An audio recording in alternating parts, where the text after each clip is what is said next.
Anthrocon, one of the biggest cons that attracts quite a huge crowd, is coming up very soon. So with that, I wanted to do a quick video on some really important do's and don'ts when interacting with furries, fursuiters, how to treat con staff, and so much more when attending a Furry Con. But before we start the video, do let me know in the comments below what are your usual do's and don'ts when you attend a Furry Con.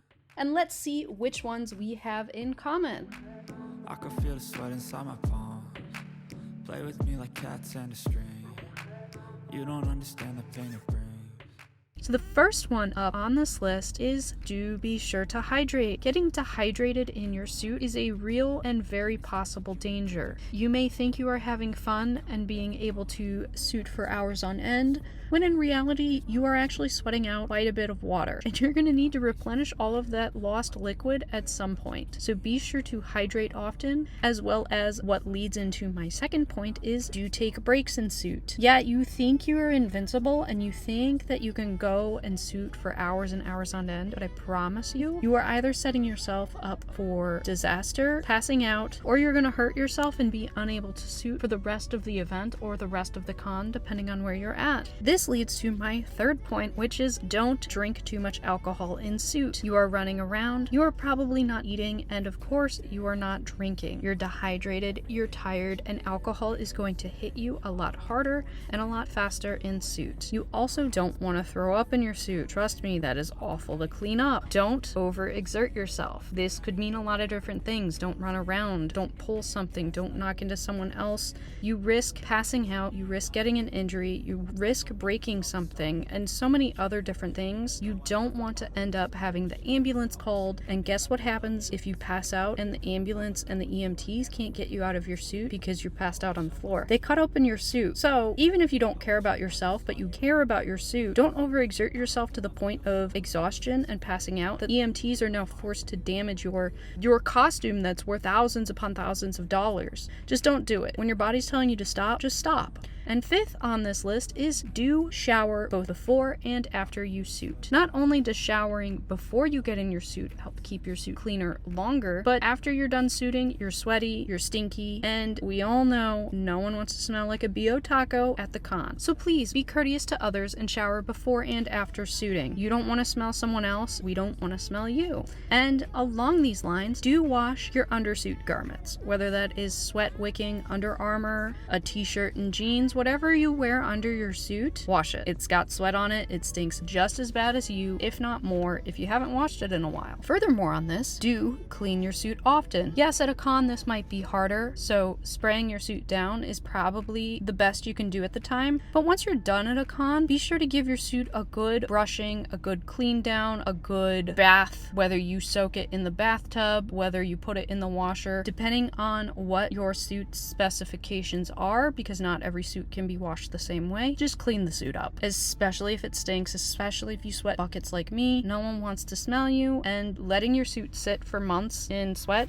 is a great way for mold to build up, must, odors, just all sorts of weird stuff. So give your suit a bath when you get home. 8 on this list is do use a handler, especially if your suit is cumbersome or your vision is impaired. Again, you are responsible for yourself. Don't become a liability for yourself or others or con staff because you're too lazy to have a handler. It is important for your own safety and other people's safety that you have someone there helping guide you and fielding people that want to get photos with you so no one is hurt, no one is missed, and no bad situations arise. It is important for your safety and everyone else's around you to have that handler. Number 9 is do be respectful if you're suiting outside of the con space or the meetup space. Outside of the pre-designated areas, people might not know what the heck you are. You may walk into traffic. There may be less safe and more unsavory situations the further away you stray from the con space or the meetup space. Definitely don't go alone, don't cause problems. There are even some places that have laws that your face can't be covered, and if you stray too far away, you run the risk of getting in trouble. Number 10 on this list is do get a lot of photos in your suit. I mean, who doesn't want to get recognized and have photos taken of themselves in their suit? Whether you're the one taking the photo, you have a handler taking photos, or you're just getting photos with random people, do get as many photos as you personally want want in your suit. And to those that take the photos, be sure to ask for people's online social media so you can tag them in the photos you take. It's a ton of fun to see yourself up online, and I know I personally love to see photos posted online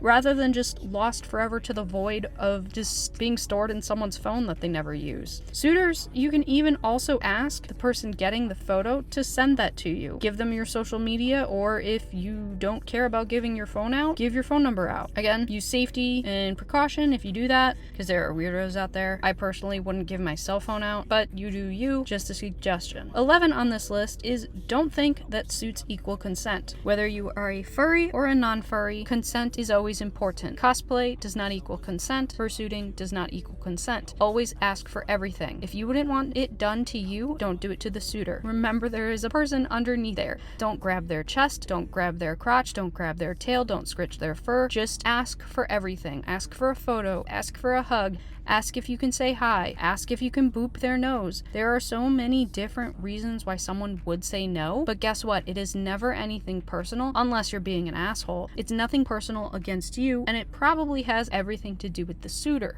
I personally don't want nose boops because my suit is rigid, and if it is smashed too hard against my face, it's gonna hurt my eyes and it's gonna hurt my nose. So most people might not know that. So that is why it is important to ask. 12 on this list. Do brush your fursuit. It's easy for fur to get rustled up, matted, and tangled, and brushing it will help keep it looking nice. You'll look cleaner, you'll look better, it photographs better, and it keeps dirt and debris out of your suit. 13 on this list is do limit suiting to a few hours and then take a break. This goes back to all the other things I said. You run the risk of injuring yourself or passing out if you're suiting too long. If you start to feel like you're getting too warm, especially during summer months and summer cons, take a break. If you're at a con space, there's a headless lounge. If you're at a meetup area, go to the corner of wherever the meetup is at, take your head off and cool off for a bit. No big deal. I know FOMO is real, but I promise you're not missing out on anything too crazy. You can get back out there after a few minutes of a break. 14, and this is a big one. Do pay for a con badge and don't be an a-hole and ghost the con. I used to know so many people that would go to a con and not pay for a badge, and they would hang out at the outside of the hotel and just ghost the con. They were a really unsavory person, and they were selling like vape pens or something. It was really weird, and needless to say, we're not friends anymore, but it was really a shitty thing for them to do because these cons earn money through the con badges, and if you want to keep furry cons around, support them. It's not that hard. It's what, $50-$60 for a badge? That's a drop in the hat in the grand scheme of how much an actual con costs. Along with this, number 15 is do tip your maids and the service staff if they clean and help you out in the hotel. They are there to help us, but they are still people too, and if we want them to invite us back to the hotel space, be respectful and nice to them. They are working hard, and let's be real, furries seem to be some of the messiest people I've ever freaking met. Every hotel room I've shared with people, the rooms have been trashed, so I know the service and the maid staff probably freaking hates us all. Try your best to keep your hotel room clean or as clean as possible, and if they come in and tidy up, leave a tip. They're working hard. They're barely getting paid above minimum wage, if that. They deserve to be paid way more than what they are. 16 on this list is do make sure you have all the parts of your suit before you head to the con. I personally have forgotten belts and tails and hand paws when traveling to a con, only to realize this when I get to the con 8 hours away from my home. The devastation realizing that is terrible. So make yourself a checklist of everything you need before the con. Pack it, make sure you know where it is. 17 on this list, don't flail around or be unaware of your surroundings. It is already hard enough to see in a suit, so you have to be extra diligent. Don't Naruto run across the hallway with reckless abandon for anybody else's needs, wants, or feelings. You are bound to hurt someone. If you have a floor dragging tail, be aware of it dragging behind you and try not to stop in the middle of the con floor where you are now a traffic hazard. 18 on this list is do let people know if it is okay or not okay to touch you. It is important you stand up for yourself, and if someone is trying to touch you or do something you're not okay with, tell them to stop. Make make a scene for all I care. People who lack respect for people in costume need to be called out. People that lack respect for people in general need to be freaking called out, because apparently society rewards people that don't respect others. But I digress. Stand up for yourself.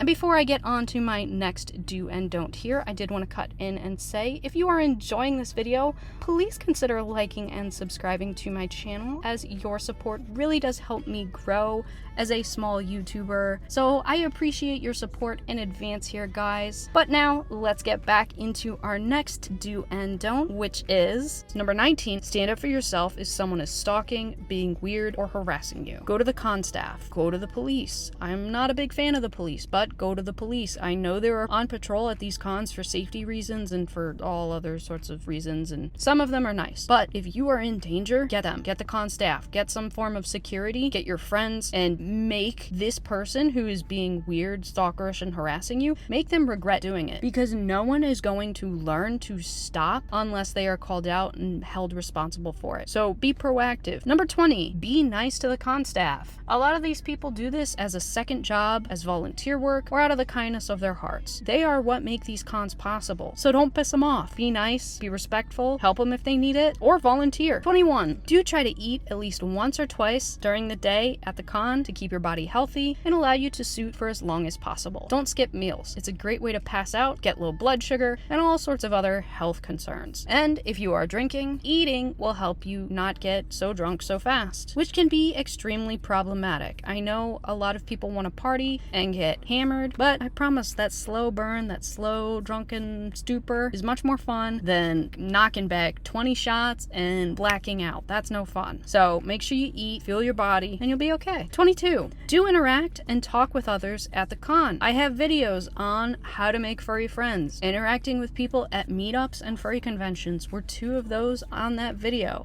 I will link that video in the description if you want some more information on that. But interacting and talking with others is kind of one of the main points of going to a con. 23, don't stand in the corner and expect someone to come up and talk to you at a con. You gotta be proactive. This is with anything in life. People aren't just gonna come up to you. That very, very rarely happens. So if you see a suitor walking by that you want to interact with, go up to them. Say hi, introduce yourself, ask if you can chat with them a little bit. If they're on their way to something, ask if you can talk or hang out with them later. I'm sure you will see them around again. Suits are hard to miss, I promise. But by interacting with people, that's how you make friends. And the more you talk to people, the better friends you become. You find out their social media handles, you start talking to them there. You get their Telegram information or their Discord information. If you like to use texting, you'll get their cell phone number. Eventually you'll talk for so long that you know their whole life story and you are best friends, and you could pretty much, write a memoir about them or something, because you know so much about their life that you are like a Jim Bob historian now, and that's great. And number 24 is, do utilize props or outfits to dress up your suit. This is one of the best ways to spice up your costume and to really stand out. I personally like to incorporate cosplay with my suit as well as props. I have a Chun-Li cosplay. I like to wear my suit with the Chun-Li outfit so I can cosplay as Kuro as Chun-Li. I've seen a lot of people do Lolita style costumes. I've seen Sailor Moon. I've seen not literally a wolf Link, but a dog Link. A lot of people will wear Legend of Zelda stuff. All sorts of different things that you can do to spice up and change your look if you're starting to get a little bored or just want something a little bit easier to wear. 25. Do remember that there are children around, so don't do anything you wouldn't want your mother to see in public, or don't do anything around that child or minor that would get you freaking arrested. This is not hard. Don't bring any kink stuff, sex toys, sex objects. Don't be naked. Don't have indecent exposure. Don't literally have sex in the middle of the con floor if this is a con that is geared towards families. I know there are some cons that are 21 plus, or at least there were. I don't know if there are any more anymore. But keep that shit behind closed doors, because you don't know who is going to go full Karen on you, and you don't want to get in trouble, and you don't want to ruin the con for yourself and everyone else. 26. Don't do anything that could get you arrested, whether that is drugs, public intoxication, public indecency, assault, murder, whatever. Don't get arrested. We already have a bad enough name for ourselves. 27. Keep adult content behind closed doors, especially if this is a con where underage people are attending. This really should just be in general anyways. Adult content is not for the public. You can invite whoever you want to your room. You can do whatever you want in your room, but in public spaces, it is generally frowned upon to do that. And I'm not saying you can't wear your pup mask out on the con floor. That's different. I am talking about the more hardcore shit. Number 28. Do ask for consent consent if you are thinking about having some fun. If you do not get an explicit yes, it is considered rape. Man, woman, non-binary, everything in between. Get that explicit yes. Anything else, it's a no-go. If they are intoxicated, under the influence, or anything like that, generally that is a gray area and you don't want to get yourself caught with a rape charge. 29. Do be respectful to others' pronouns and preferred names. It is hard sometimes to figure out and differentiate between who uses what pronouns. If you just met someone, you might accidentally misgender them. If they correct you, apologize, and then from that point on, do your very best to use their correct pronouns and names. It's hard, I get it, especially when people are in suit, when people look androgynous, when people cosplay, it's hard. And generally, if you are not being malicious, people aren't going to be mad at you. But if you correct the problem, or you correct yourself when they correct you, we're all good. It is when you now are purposely misgendering people with malicious intent that there becomes a problem. 30 on this list is do understand if someone corrects you for using the wrong pronouns, names, or corrects you for anything, it is just out of courtesy and it is no reason to get angry. They just want you to call them by what they are. Calling them by the wrong pronouns or the wrong name is extremely dysphoric. So don't be the asshole that ruins the con for someone else just by choosing to ignore a simple request. It's not hard. And I do have 3 bonuses. The first one is do be sure to have fun. These spaces are meant to be a giant party and fun for everyone. Make sure you do have fun. You can and you will. If this is your first con, welcome. I hope you have a blast. It is a great time. My second bonus is do get as many photos of other suitors as you possibly can. If you go on the con floor out of suit, take your phone, take your camera, take a video camera, whatever it may be, document the experience. Because there's so much going on, you're going to forget a lot. And having photos to look back on is just so much fun. Third bonus is do attend panels, events, whatever it may be at the con, even if you're in suit. It is allowed. If you are suiting the entire time, go to the dance competition in suit. You can still watch it. Pull your head off. No one's gonna care. They're all watching the dancers anyways. Go to the dealer's den in suit. Just be careful you don't knock anything over, which a lot of the bigger cons have enough space that you can walk around in suit. Participate in as much or as little as you want. I promise it's a great time and almost every single panel and event is totally worth it. Bonus tip number 4, if you have a suit, walk in the parade. Surreal experience. I have never experienced anything quite like it, and the parade is by far my favorite thing at every con. So if you have the stamina to do it, I highly suggest it. But that's all for this week's video. I hope you enjoyed it. What of these do's and don'ts are you really good at making sure you do? Which ones did you not think of? Were there any that I missed? Let me know in the comments below. If you haven't yet, be sure to check out my video on how to make friends within the furry fandom, as I do talk about some ways that you can make friends at cons, as well as some other less conventional spaces. If you liked this video, please consider liking and subscribing, as it does really help out my channel. It does let me know that the videos I'm making are worthwhile. That's all for this episode, guys. I really do hope that I get to catch you at a con, and as always, my name is Kuro, and I am from Kimono Dungeon Fursuits. Thank you so much for watching. I will see you next week. Bye-bye!